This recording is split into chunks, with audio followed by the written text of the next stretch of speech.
start spreading the news. I'm leaving today.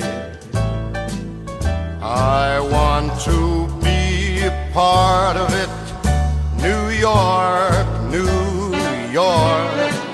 Diretamente do box de sapatos e no sound design, Lingo Lingo. Começa agora mais um Today in Story. If I can make it there, I'll make it anywhere. É isso aí, Frank Sinatra, New York, New York. Fala sério, hein, Lingo Lingo? Babou no meu inglês, hein?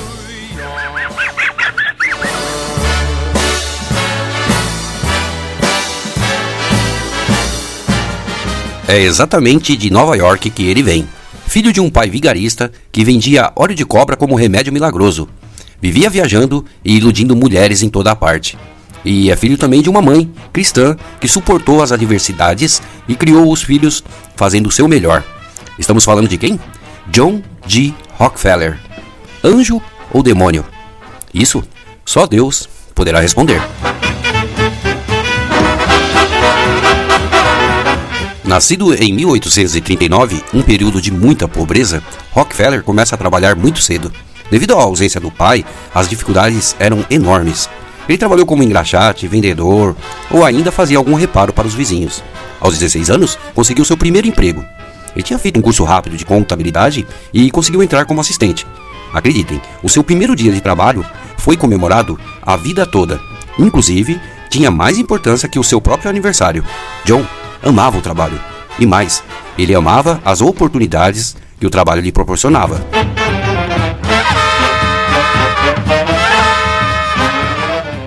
Após 4 anos na contabilidade, ele já tinha economizado o suficiente para abrir o seu primeiro negócio, atacado de alimentos. Também, após 4 anos, e mais próspero ainda, ele decide mudar de ramo. Se associou a Samuel Andrews, assim, nascia sua primeira refinaria de petróleo em Cleveland. Eles investiram $4 mil. Isso em 1863. Ora, nessa época não existia energia elétrica. A iluminação era de lamparinas e o combustível era óleo de baleia, que se tornava cada vez mais caro. A solução foi encontrada, sim, o querosene, um subproduto do petróleo. Rockefeller sabia que era melhor refinar o petróleo do que procurá-lo. Ele seguia a seguinte ordem: é melhor vender pás e picaretas do que procurar o ouro. Nesse sentido, ele não corria riscos e o seu lucro era líquido e certo. We're in the money. We're in the money. Pensando no escoamento da produção, Rockefeller cruza com uma grande figura dos negócios da época, Vanderbilt, dono de 80% das ferrovias. Logo, fecham um contrato no qual 60 vagões deveriam ser enchidos todos os dias. Rockefeller aceitou. Ele não sabia como encheria os tanques, mas daria um jeito. O querosene era um produto muito volátil.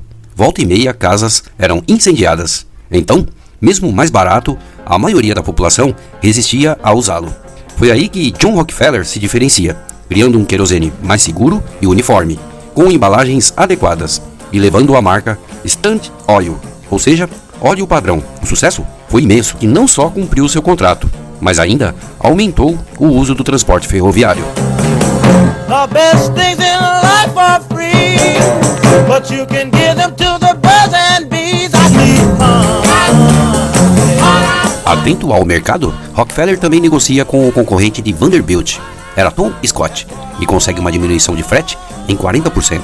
Logo, Vanderbilt e Scott disputam o transporte da Standard Oil, uma guerra de preços baixos. Rockefeller é quem se beneficia e aumenta a sua participação no mercado, com políticas agressivas, comprando todas as refinarias que podia. Algumas resistiam, mas não dava para competir, e antes de chegarem à falência, se rendiam aos pés do magnata, para assim ainda salvar alguma coisa. That's what I want. That's what I want. Enquanto isso, Vanderbilt e Scott travam uma luta insana para manterem-se com a Standard Oil. A disputa abaixava o preço do frete a cada novo contrato. Os prejuízos já se faziam presentes. Quem quebraria primeiro? Não se sabe, pois num dado momento eles perceberam que estavam sendo manipulados por Rockefeller. Pararam de brigar e se juntam, formando um cartel. Agora, se Rockefeller quisesse alguma coisa, teria que aceitar os seus fretes padronizados. acabou a festa. We're paying with love tonight. It's not about the money, money, money. We don't need your money, money, money. Rockefeller não dormia pensando no assunto. Alguma solução haveria. Aqueles empresários não iriam ditar as regras. Numa reunião com seus engenheiros, foi observado que todo o transporte dos produtos pela fábrica era feito por dutos. Eureka!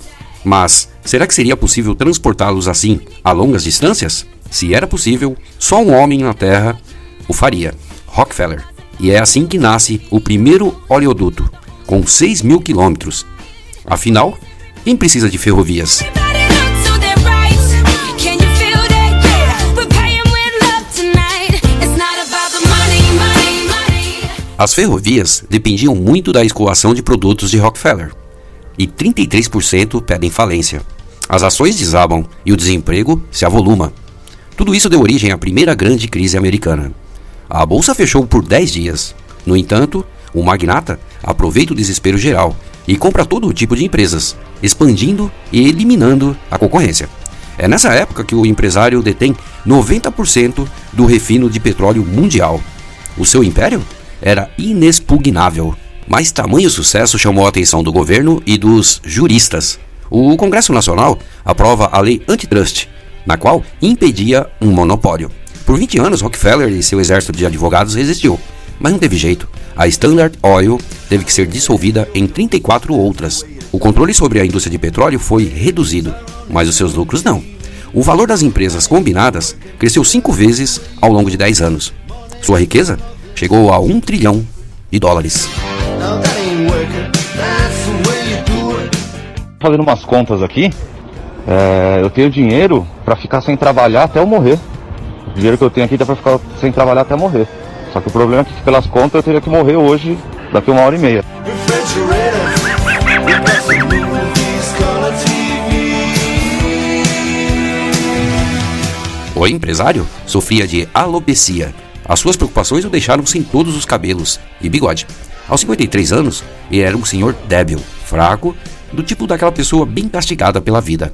A gastrite o atormentava e quase nunca dormia. Ele sempre carregou 2 metas na sua vida. A primeira era ganhar 100 milhões e a segunda era viver 100 anos. A primeira foi alcançada há muito tempo, mas a segunda era bem mais difícil. Seus médicos lhe fizeram 3 recomendações. Primeiro, se afastar dos negócios. Segundo, uma dieta rigorosa. E terceiro, evitar qualquer tipo de nervosismo. Rockefeller, que sempre ouviu os especialistas, deixou o comando de suas empresas na mão da família. O seu filho Rockefeller Jr. era um novo timoneiro e não teve muito trabalho, pois o pai deixou tudo encaminhado.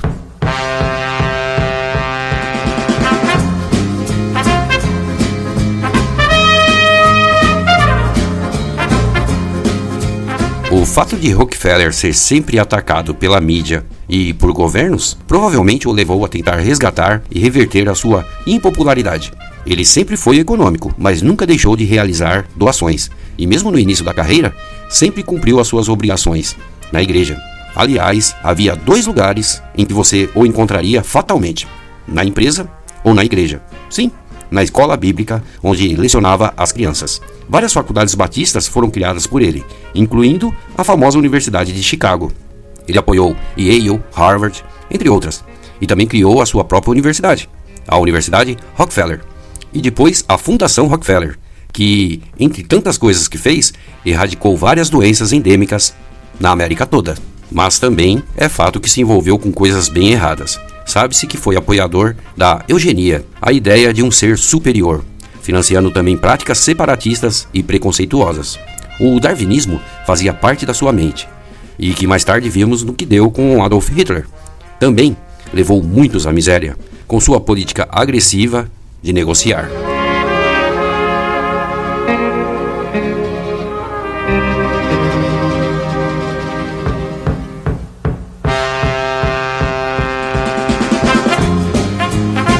Casado e com 4 filhas e um filho, John tinha um tino empresarial nato.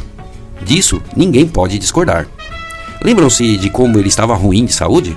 Pois bem, o magnata passou a administrar a sua própria vida, igual aos negócios. Ele comia bolachinha de sal e leite, fazia exercícios regularmente e nunca mais deixou a preocupação entrar em sua mente. Em 1937, foi a sua despedida, e ele quase completa a sua segunda meta, chegando aos 97 anos. Ele deixou a sua família guarnecida e está já na 7ª geração. Rockefeller criou uma espécie de poupança desde 1930, que é supervisionado por um comitê de confiança que distribui em porções aos familiares e de igual valor a ser doado. Anjo ou demônio, para alguns, pioneiro da filantropia, para outros, pioneiro dos cartéis. A sua última jogada foi na sua morte. O seu seguro pagou $5 milhões da apólice. Mas tranquilo, a seguradora também era dele. Dizem que sou um burguês muito privilegiado, mas porque estão vocês, eu não sou de um pobre coitado. E quem quiser ser como eu, vai ter que penar um bocado, vai penar um bom bocado, vai penar um bom bocado, vai penar um bom bocado. Quer saber? Eu não vou pegar leve não. Pra mim, esse tal de Rockefeller é um grande mercenário. Somos iguais. Essa historinha de fazer doação é pra boi dormir. Aliás, tá no que tá sobrando é fácil, não é mesmo? Somos iguais. Também esse negócio de falar que é trabalhador não isenta ninguém de culpa não. Na verdade, bem que ele poderia pisar no freio. Isso é ganância. Somos iguais. Aposto que ele falava todo cheio de si, que com muito esforço ele criou um império e que as pessoas são pobres por preguiça mesmo. Somos iguais. Não mudamos jamais. É verdade, eu não parei para pensar. Guardada as proporções financeiras, de fato, somos todos iguais. Apontar os erros dos outros é muito fácil. Então, o meu desejo hoje é que você se imagine sendo John D. Rockefeller. E reflita, seria melhor ou pior? Com tanto dinheiro, você daria aula na escola bíblica dominical? Ou ainda, você continuaria a frequentar a igreja? Manteria um casamento até que a morte os separasse? A sua família continuaria unida? E por fim, você doaria metade do que ganhou? Pois é, por muito menos, muitas e muitas pessoas negam o nome de Deus. Talvez nós sejamos um Rockefeller ao quadrado e nem sabemos. Fiquem com Deus, o Hoje na História fica por aqui. Mas lembre-se, estaremos sempre juntos em Cristo Jesus. You ready? Seems like everybody's got a price. I wonder how they sleep at night when the sale comes first and the truth comes second. Just stop for a minute and smile. Why is everybody so serious? Acting so damn mysterious. Got shades on your eyes and your heels so high that you can't even have a good time. Lingo Lingo, esse programa me fez lembrar que você me deve 10 pila. Se você não me pagar, não haverá misericórdia.